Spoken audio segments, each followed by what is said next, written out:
Students, कैसे आप सब? बढ़िया हैं। और आई होप कि केमिकल बॉन्डिंग में अभी तक जितना हमने टॉपिक किया है वो सारा टॉपिक आपको अच्छे से क्लियरली समझ में आ गया होगा। और कुछ बच्चों को थोड़ी सी मेरे से शिकायत थी, हमेशा ही रहती है, पता नहीं क्यों, बट मैं काम भी शायद ऐसे ही करता हूँ कि शिकायत रहती है मुझसे। तो शिकायत एक हल्की सी थी कि सर वीडियो नहीं डाल रहे हो आप, फिर गैप आ जाता है। आपने फ्राइडे को भी नहीं डाली, आपने सैटरडे को भी नहीं डाली, क्यों नहीं डाली? तो बेटा उसका रीजन आंसर बहुत सिंपल सा है। आप लोगों के एग्जाम स्कूल में चले हुए हैं, ऑफलाइन या ऑनलाइन, और इस वजह से आपका जो ध्यान है वो एग्जाम्स पर, प्रिपरेशन पर ज्यादा है, वीडियो की तरफ ध्यान अभी फिलहाल आपका नहीं रहेगा। इसी वजह से मैं वीडियो को थोड़ा गैप दे देता हूं, ताकि आपका ध्यान फोकस जो एग्जाम पे रहे, उसकी प्रिपरेशन कर ले आप अच्छे से, उसको दे ले पहले पेपर को, फिर जब आपके कंप्लीट हो जाएंगे तो रेगुलर वीडियो भी आपको मिलती रहेंगी। क्लियर? तो यही इसका रीजन है कि वीडियो में थोड़ा थोड़ा गैप आ जाता है, वरना और कोई रीजन उसका फिलहाल नहीं है। ओके, तो चलिए आज हम एक टॉपिक को समझेंगे भाई, बहुत ही इंपॉर्टेंट और जरूरी टॉपिक आपका है बेसिकली, जो हमें आज समझना है। केमिकल बॉन्डिंग के अंदर वहां से क्वेश्चन आता है, खासकर न्यूमेरिकल भी कई बार आता है, उसका यूज भी है बेसिकली, ऐसा कोई नहीं है कि उसका यूज नहीं है, उसका यूज भी बहुत है टॉपिक का। तो टॉपिक क्या है, आज हम उसकी बात करेंगे। टॉपिक है आपका formal charge. Formal charge of an atom, of an atom in A molecule. Clear? किसी भी मॉलिक्यूल में हमें फॉर्मल चार्ज कैलकुलेट करना है भैया। किसका? किसी भी एटम का। क्यों इसकी जरूरत पड़ी? फॉर्मल चार्ज हम क्यों कैलकुलेट करेंगे, पहले तो वो समझते हैं। क्या रिक्वायरमेंट है फॉर्मल चार्ज कैलकुलेट करने की, दूसरा फिर कैसे कैलकुलेट करते हैं, फिर हम वो सीखेंगे। तो दो बातें हमें सीखनी है। पहला सॉरी भाई, पहला हमें सीखना है कि how why we are calculating formal charge, क्या जरूरत है फॉर्मल चार्ज कैलकुलेट करने की, क्यों, क्या फायदा है इसका, हम ये बोल सकते हैं। और दूसरा, कैसे कैलकुलेट करते हैं। नॉर्मल सी बात है ना, कोई चीज अगर हमें करनी है तो पहले तो ये पता होना चाहिए क्यों करनी है ना। आप अगर घर वाले कोई काम देते तो आप सबसे पहले क्या पूछते हो? क्यों करना है। फिर आप पूछते हो कैसे करना है ना। तो वही बात यहां भी है। देखिए भाई, मान लीजिए मेरे पास एक मॉलिक्यूल है कुछ इस टाइप का, A2B टाइप का, है ना।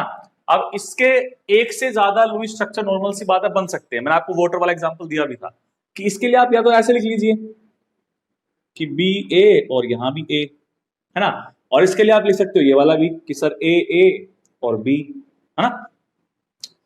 मतलब कुछ मॉलिक्यूल ऐसे होते हैं जिनके एक से ज्यादा लुईस स्ट्रक्चर्स हम ड्रॉ कर सकते हैं, और उन सभी स्ट्रक्चर्स में सभी एटम का ऑक्टेट कंप्लीट भी हो रहा है, ऑक्टेट रूल को फॉलो भी कर रहे होते हैं।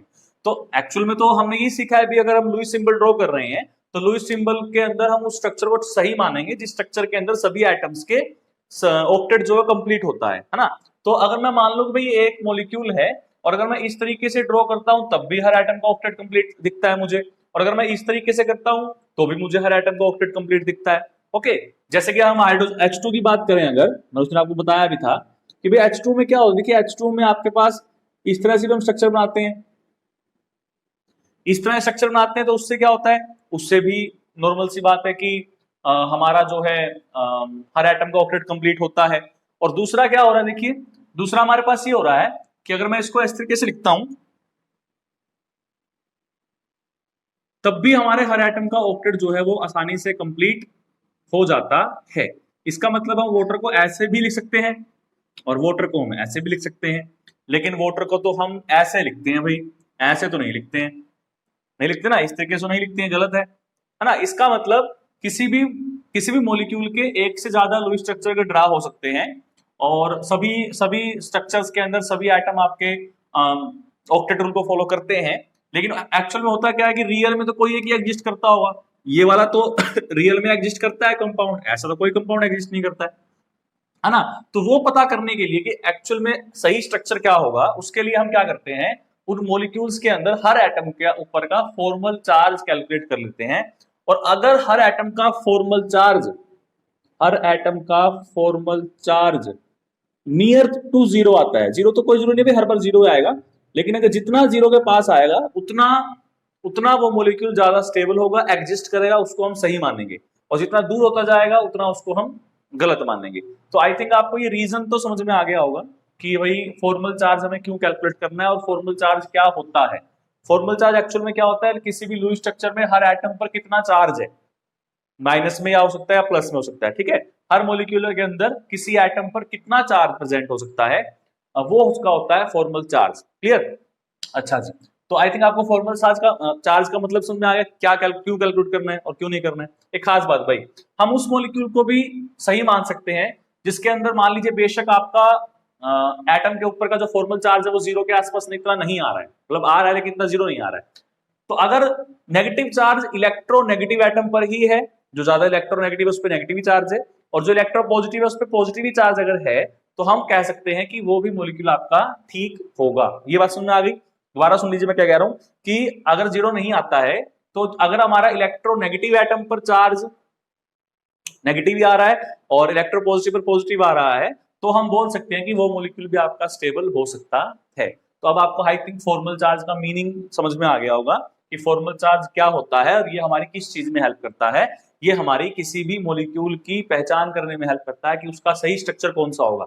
अगर किसी मॉलिक्यूल के हम एक से ज्यादा लुईस स्ट्रक्चर बना सकते हैं और वो सभी लुईस स्ट्रक्चर सही हैं, लेकिन एक्चुअल में रियल में कौन एग्जिस्ट करता है उसका अगर हमें पता करना है, तो उसके लिए हम फॉर्मल चार्ज वाले टॉपिक की हेल्प ले सकते हैं। हर एक एटम का फॉर्मल चार्ज कैलकुलेट करके हम बता सकते हैं कि वो मॉलिक्यूल रियल में एग्जिस्ट करेगा या नहीं करेगा। क्लियर हो गया? तो ये था आपका इसका थ्योरी कि फॉर्मल चार्ज हमें क्या समझाने में हेल्प करता है। अब बात करते हैं how to calculate the formal charge of a molecule. Okay, चलिए तो इसको साफ करें।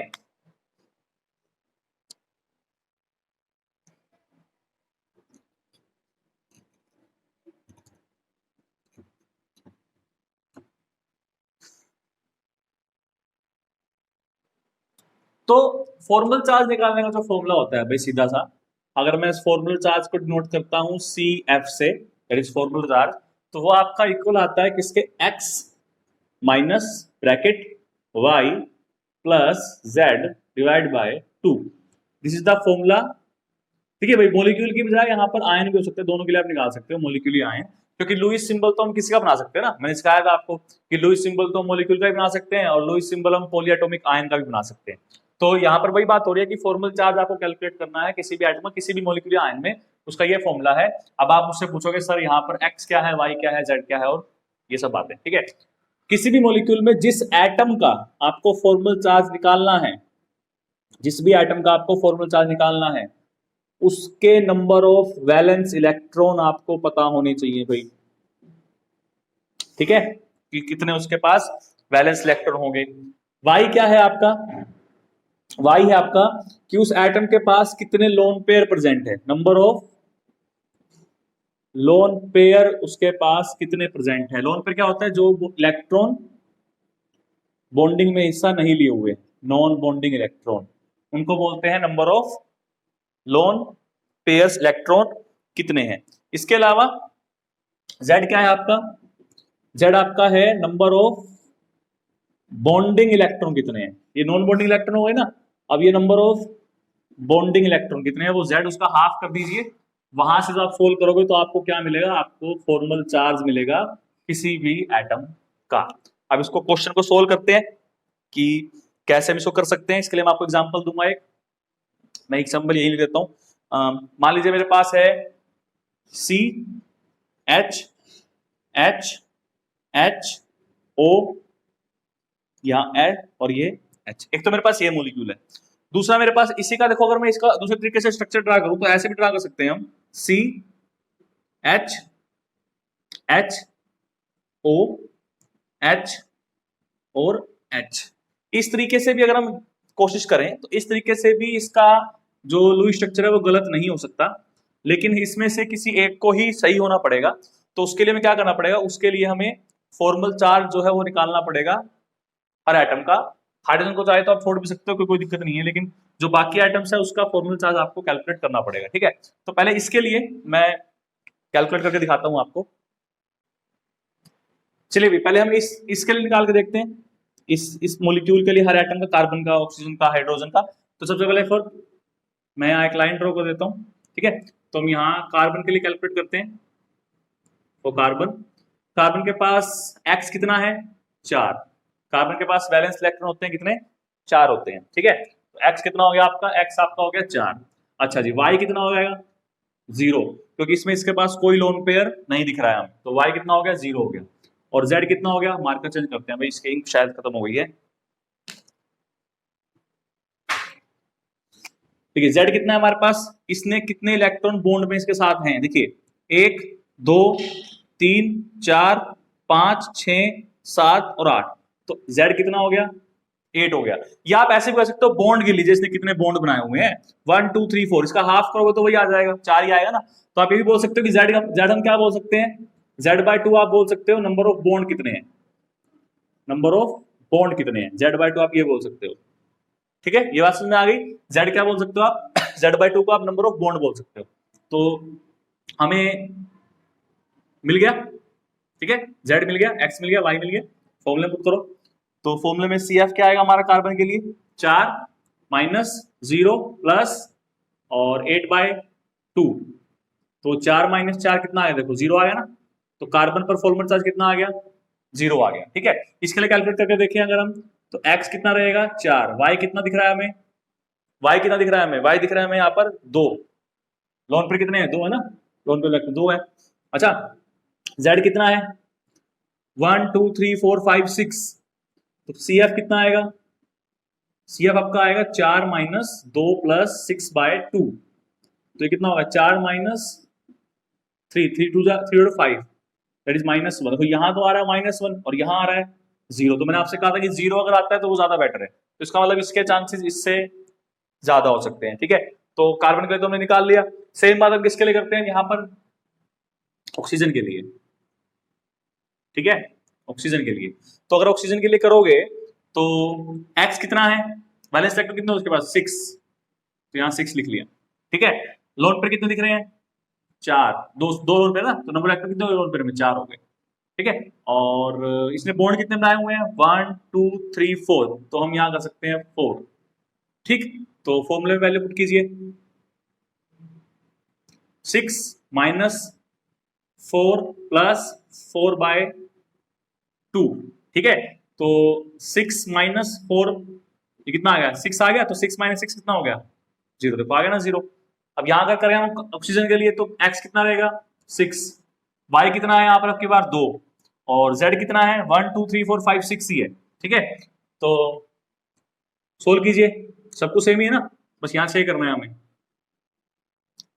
तो अगर हम यहाँ 6 करेंगे तो यहाँ पर आ जाएगा 6, और अब कितना आ रहा है देखिए +1 आ रहा है, देखिए यहाँ आ रहा है 0, यहाँ आ रहा है +1, तो ये ज्यादा अच्छा है हमारे लिए। तो कार्बन का भी आ गया और ऑक्सीजन का भी आ गया, यहाँ भी हमने कार्बन ऑक्सीजन का निकाल के देख लिया।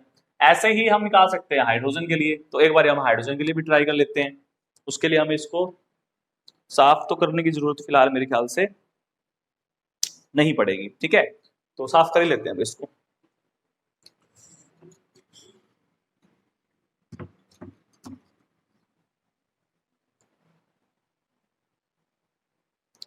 देखिए इस केस में अगर हम हर हाइड्रोजन की बात करें तो हाइड्रोजन के लिए हमारा x कितना है, हाइड्रोजन के लिए हमारा x कितना है 1, है ना, बैलेंस इलेक्ट्रॉन तो 1 ही होते हैं हाइड्रोजन के पास, और y कितना है 0। आप किसी भी हाइड्रोजन को देख लो, हर हाइड्रोजन पर y 0 ही है आपका, लोन पेयर तो कोई है ही नहीं।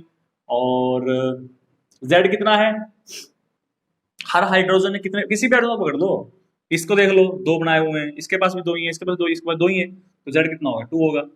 ठीक है, यहाँ पे हम सारे क्या लिख लेते हैं, यहाँ पर x कितना है 1 है, y कितना है 0 है, z कितना है 2 है, सेम है ये तो सबके लिए। तो इस केस में हाइड्रोजन के लिए हमारा सेम आ रहा है सॉरी, तो सेम आ रहा है, तो CF कितना होगा हमारे पास 1 माइनस 0 प्लस 2/2, यहाँ भी 1 प्लस सॉरी 1 माइनस 0 प्लस 2/2, तो ये आ गया हमारे पास 0, ये भी आ गया 0। तो इसके में सिर्फ एक हाइड्रोजन पे 0 आया है, लेकिन इस केस में हर एटम का जो फॉर्मल चार्ज आ रहा है वो 0 आ रहा है। कार्बन के लिए 0 आया, ऑक्सीजन के लिए 0 आया, हाइड्रोजन के लिए 0 आया। दैट मीन्स कि ये लुईस स्ट्रक्चर आपका ज्यादा अच्छा होगा एज कंपेयर टू दिस, ये एग्जिस्ट करता ही नहीं है, ये आपका एग्जिस्ट करता है। ठीक है, तो इस तरीके से आप फॉर्मल चार्ज जो है वो कैलकुलेट कर सकते हो किसी भी मॉलिक्यूल का। ठीक है, आपको एग्जांपल और देता हूं, उसके बाद शायद आपको थोड़ा सा आइडिया आ जाए कि कैसे हमें इसको करना है। चलिए कुछ और एग्जांपल भी हम करते हैं। जैसे कि मान लीजिए मेरे पास एक एग्जांपल होता है नाइट्रेट आयन का, NO2 नेगेटिव। एक खास बात भाई, अगर आपसे सिर्फ फॉर्मल चार्ज किसी मॉलिक्यूल का या आयन का पूछ जाता है तो सबसे पहले आपको उसका लुईस सिंबल बनाना आना चाहिए, करेक्ट वाला। ठीक है, करेक्ट ना करेक्ट तो हम बाद में इससे पता करते हैं, बट एक लुईस सिंबल आपको अच्छे से बनाना आना चाहिए प्रॉपर सा, जो आपको लगे कि हाँ ये ठीक है।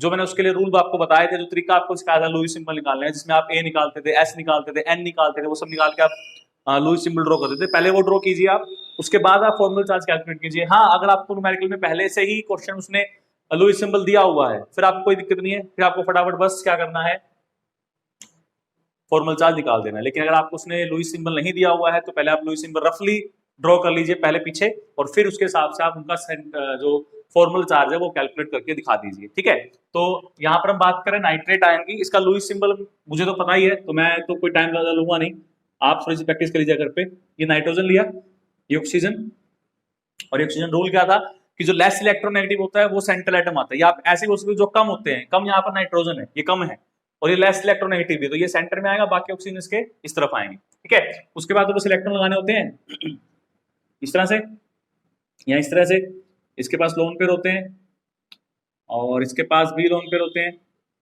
और इस पूरे पर चार्ज होता है माइनस का। ठीक है, तो एक लोन पेयर और आएगा इसके पास। ठीक है, तो ये आपका हो गया इसका लुईस सिंबल। ओके, तो नाइट्रोजन के पास तो मेरे ख्याल से कोई लोन पेयर बचा नहीं हमारे पास, या बचेगा? बचेगा, बिल्कुल बचेगा भैया, नहीं बचेगा। ठीक है, ये हो गया इसका लुईस सिंबल। अब इसके लिए आपको निकालना है सेंट्रल फॉर्मल चार्ज, तो निकालिए, फिर नाइट्रोजन पे निकालिए, 4 नाइट्रोजन एटम। अब फटाफट एक ही लाइन में खत्म कीजिए इसको। वैलेंस इलेक्ट्रॉन कितने होते हैं? 5। लोन पेयर कितना है? 2, प्लस बॉन्डिंग इलेक्ट्रॉन कितने हैं? 1 2 3 4 5 6, 6/2। ठीक है, तो कितना बचेगा? 5 minus 2 plus 3 that is equal to 0। ठीक आ गया? ऐसे ऑक्सीजन के लिए निकालिए, पहले इसके लिए कीजिए, 4 डबली बॉन्डेड ऑक्सीजन, जिसने डबल बॉन्ड बनाया हुआ, भी ये डबल बॉन्ड बनेगा यहाँ पे ये वाले के लिए। तो वैलेंस इलेक्ट्रॉन कितने होते हैं? 6 माइनस लोन पे कितने हैं? 4, प्लस बॉन्डिंग कितने इलेक्ट्रॉन है? 4 डिवाइड बाय 2, तो कितना हो गया? 6 माइनस 6 0 आएगा, देखो इसके ऊपर ये भी ठीक है। अच्छा जी, अब ऐसे ही दूसरे ऑक्सीजन के लिए करिए जो सिंगली बॉन्डेड है, तो 6 माइनस वैलेंस इलेक्ट्रॉन पेयर कितने हैं? 1 2 3 4 5 6, प्लस और बॉन्ड कितने हैं? सिर्फ 2।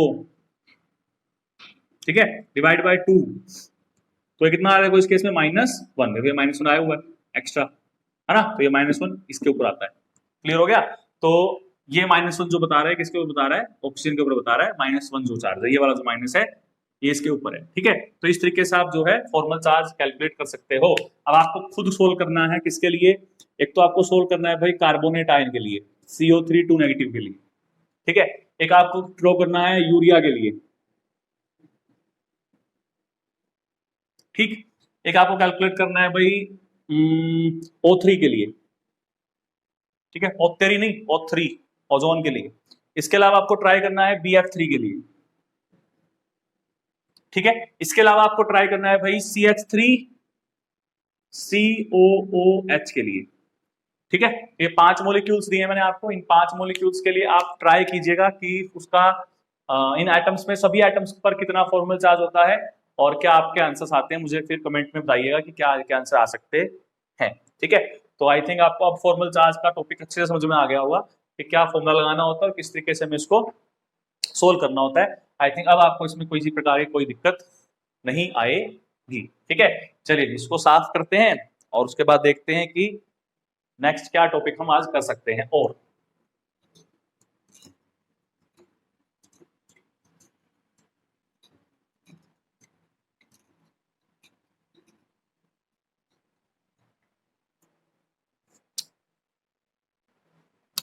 देखिए भैया, हम 2 टाइप के बॉन्ड्स के बारे में पढ़ चुके हैं, एक आयनिक बॉन्ड के बारे में और एक कोवेलेंट बॉन्ड के बारे में। एक बॉन्ड और रहता है आपका, उसमें कोई ज्यादा लंबा टॉपिक तो नहीं है आपका, छोटा सा टॉपिक ही है कोवेलेंट बॉन्ड का, बारे उसके बारे में ज्यादा कुछ आता भी नहीं डिस्कशन में, इसलिए इसको मैं अब करवा रहा हूँ कि इसमें 5-10 मिनट का वीडियो टॉपिक होता है, वो आप आसानी से कर सकते हो। ठीक है, तो थर्ड हमारा है जो बॉन्ड हमारा रहता था, दैट इज कोऑर्डिनेट बॉन्ड।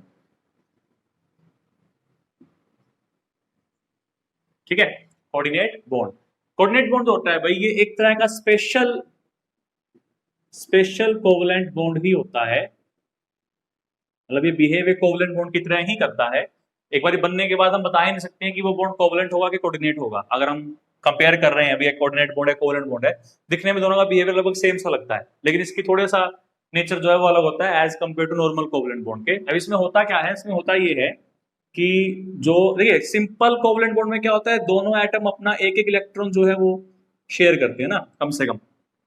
इसमें क्या होता है, इसमें दोनों एटम होते हैं लेकिन एक एटम के पास एक्स्ट्रा लोन पेयर होते हैं और बी दूसरे एटम के पास होते ही नहीं है, कम होते हैं। ठीक है, तो ये अपने लोन पेयर क्या करता है, अपने दोनों लोन पेयर को इसके साथ शेयर करता है। तो पिछले वाले केस में क्या हो रहा है कि दोनों अपना एक एक इलेक्ट्रॉन शेयर कर रहे हैं, लेकिन यहाँ क्या हो रहा है, यहाँ पर ये हो रहा है कि एक ही एटम अपने दोनों इलेक्ट्रॉन जो है वो आपस में शेयर कर रहे हैं, दूसरे वाला कोई कंट्रीब्यूशन नहीं कर रहा है, वो इनके इलेक्ट्रॉन्स को ही अपना मान के इसके साथ बॉन्ड बनाया हुआ है। तो ऐसे बॉन्ड को बोलते हैं कोऑर्डिनेट बॉन्ड। तो मैं आपको कोऑर्डिनेट बॉन्ड की डेफिनेशन बताऊं तो क्या होगी, it is a covalent bond in which, ठीक है क्या होगा, in which both electrons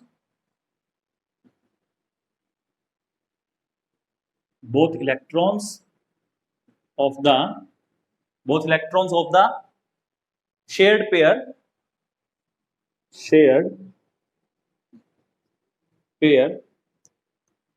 are contributed by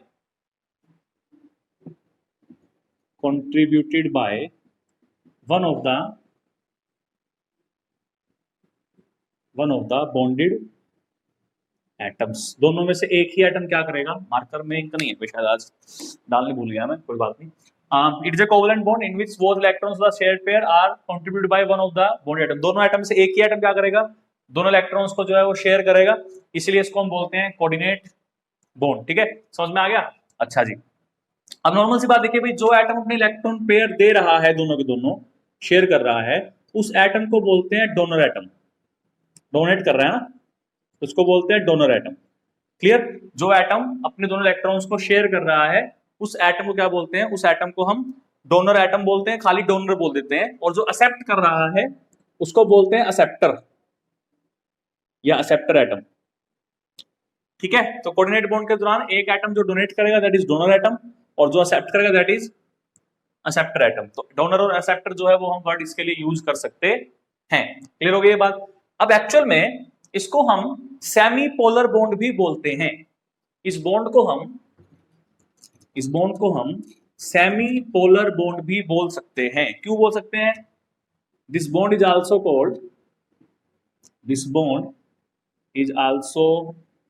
called semi polar bond. ठीक है, क्यों, देखिए उसमें होता क्या है, ये कोऑर्डिनेट बॉन्ड एक्चुअल में 2 स्टेप में बनता है। इसमें क्या होता है, इसमें पहले बनता है, पहले स्टेप में क्या बनता है, पहले स्टेप में एक इलेक्ट्रोवैलेंट बॉन्ड बनता है।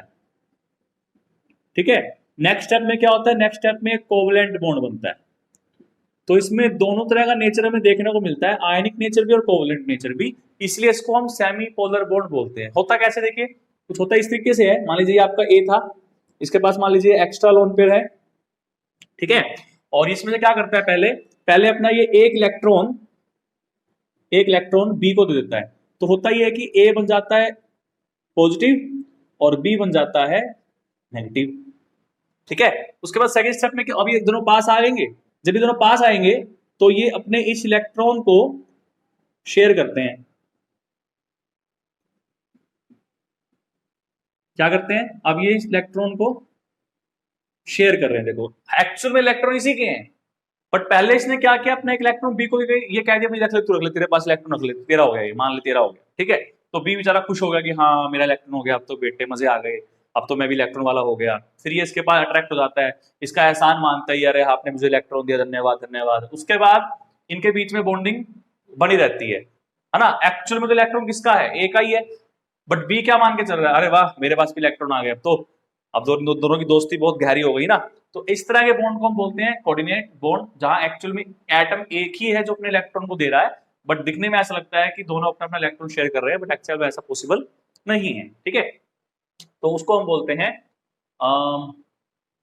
Coordinate bond. ओके, अच्छा जी, एक खास बात और भाई, कोई एटम, किसी मॉलिक्यूल में कोई एटम डोनेट करता है, अकेला एटम ऐसा कोई जरूरी नहीं है, किसी मॉलिक्यूल में कोई एटम भी इसको डोनेट कर सकता है। तो उसके एग्जांपल हम कुछ देखेंगे आज, जहां पर कोऑर्डिनेट बॉन्ड बनता है, जैसे NH3 एंड BF3। ठीक है, इसका स्ट्रक्चर हम सीख चुके हैं। नाइट्रोजन के पास क्या होता है, नाइट्रोजन के पास एक एक्स्ट्रा लोन पेयर होता है, ठीक है, और बोरॉन के पास ऑक्टेट पूरा नहीं होता है, इसको इलेक्ट्रॉन की जरूरत होती है, 6 इलेक्ट्रॉन है इसके पास। तो ये इससे क्या करता है, इससे लोन पेयर शेयर करता है। तो शेयर करता है तो क्या होता है, यहां पर ये जो सिंबल होता है ये कोऑर्डिनेट बॉन्ड होता है, एरो। तो नाइट्रोजन से बोरॉन की तरफ है ये,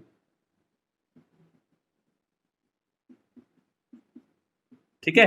तो इस तरह का जो बॉन्ड बन रहा है इसको क्या कहेंगे हम, इसको हम कोऑर्डिनेट बॉन्ड कहेंगे। अब जो मॉलिक्यूल हमारा है जो ये अपना लोन पेयर शेयर कर रहा है, इसको हम लुईस बेस बोलते हैं भाई। जो मॉलिक्यूल अपना लोन पेयर शेयर करता है उसको बोलते हैं लुईस बेस, और जो उस पेयर को एक्सेप्ट करता है उसको बोलते हैं लुईस एसिड। ठीक है, तो ये डेफिनेशन होती है बेस और एसिड की। ये मॉलिक्यूल भी आपके एसिड और बेस है, तो क्यों है, जो पेयर डोनेट करता है उसको बोलते हैं लुईस बेस, जो पेयर एक्सेप्ट करता है उसको बोलते हैं लुईस एसिड। तो ये आपका एक टॉपिक था छोटा सा कोवलेंट बॉन्ड का। एक दो एग्जांपल मैं आपको और दे देता हूं, जैसे अमोनियम आयन हमारा बनता है NH3 और H पॉजिटिव। तो NH3 क्या करता है, अपना लोन पेयर इस H पॉजिटिव को दे देता है, ठीक है। तो यहां से क्या होता है, एक बॉन्ड कोऑर्डिनेट बनता है, बाकी नॉर्मल बॉन्ड बनते हैं। अब इस पर क्या होता है कि नाइट्रोजन ने अपने इलेक्ट्रॉन दे दिए हैं, तो नाइट्रोजन पर चार्ज हम पॉजिटिव दिखाते हैं इस तरीके से, ठीक है। ऐसे पॉजिटिव दिखा सकते हो आप, या अगर पॉजिटिव दिखाना तो आप सिर्फ ये बॉन्ड दिखा दीजिए। इस बॉन्ड का मतलब क्या है कि उस पर कोऑर्डिनेट बॉन्ड आ गया। तो एक कोऑर्डिनेट बॉन्ड होता है, बाकी नॉर्मल कोवलेंट बॉन्ड होते हैं अमोनियम आयंस पे। तो ऐसे आपको पता करना है H2O2 के अंदर भाई, क्या इसमें किसी तरह का कोऑर्डिनेट बॉन्ड होता है, बनता कैसे है, ये आपका H2O से और O से बनता है। तो ये आपको डिसाइड पता करना है, ठीक है। तो ये था हमारा आज का टॉपिक कोवलेंट बॉन्ड के बारे में, और सॉरी कोऑर्डिनेट बॉन्ड के बारे में और फॉर्मल चार्ज के बारे में। कल हम एक बहुत बढ़िया टॉपिक स्टार्ट करेंगे भाई, इस चैप्टर की जान है वो, मेरे अकॉर्डिंग तो जान है, बहुत बढ़िया चैप्टर, अच्छा चैप्टर है, तो वो करेंगे कल। तब तक के लिए इसको पढ़िए अच्छे से, और मुझसे क्वेश्चन पूछे अगर आपको आते हैं तो कुछ डाउट्स। तो मिलते हैं नेक्स्ट वाली वीडियो में, ऑल द बेस्ट।